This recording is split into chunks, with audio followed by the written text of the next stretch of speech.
Let's get going. South Africans are tonight rushing to fill up their tanks ahead of a steep rise in the price of fuel from midnight. Both grades of petrol will cost you over R1.70 more for a litre from tomorrow morning, while diesel is going up by just under R3 a litre. Newzroom Afrika's reporter Zinikwa Mhlaba has been going to various parts of Johannesburg, assessing, Zinikwa, the feeling of motorists ahead of the steep rise in the cost of fuel. What are people telling you?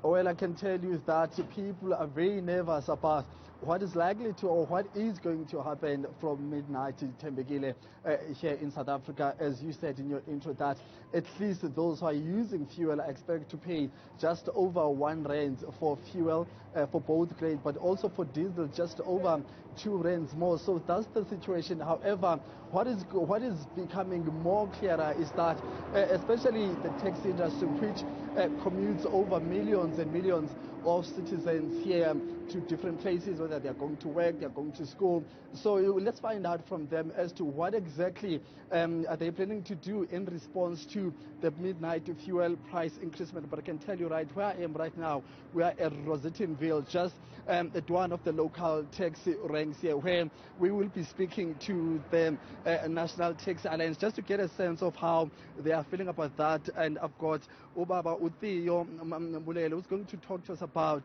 how are they preparing and are they prepared for these increments. And Dara, thank you very much for talking to us. This is likely going to have an impact on your operations as the taxi industry.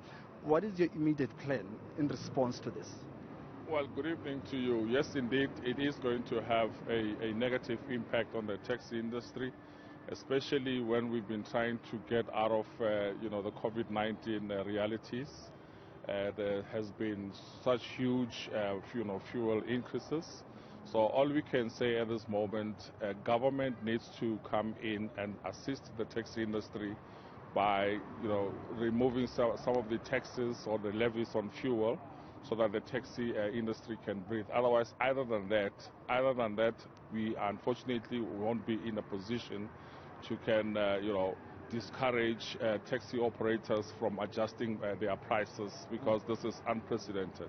I mean, on a practical level, for a community like Zinikwa Mhlaba, who's working or going to school, when people talk about this midnight fuel increment, what is in store for me realistically, and knowing from the experience you've had and how the taxi associations have been responding to fuel increments, what is likely to happen in the next coming days or so as far as taxi fares are concerned?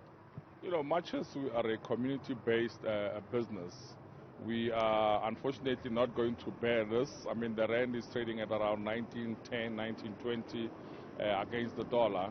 And therefore, we too, as an industry, we would have to adjust our prices. That is, if government does not come in and assist the taxi industry in that regard.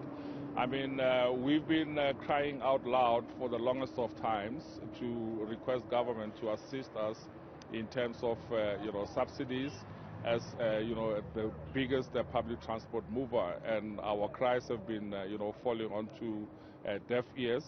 But I think this time around, they have no option either than to mitigate and help the taxi industry. Otherwise, this is going to have a negative impact on the poorest of the poor. If you can just explain to us what dynamics are taken into consideration when determining prices, especially for taxi fares. What are the considerations? What do you look at? Whether there's a need for fare adjustments or there is no need. So what do you consider at a practical level? What do you look at basically?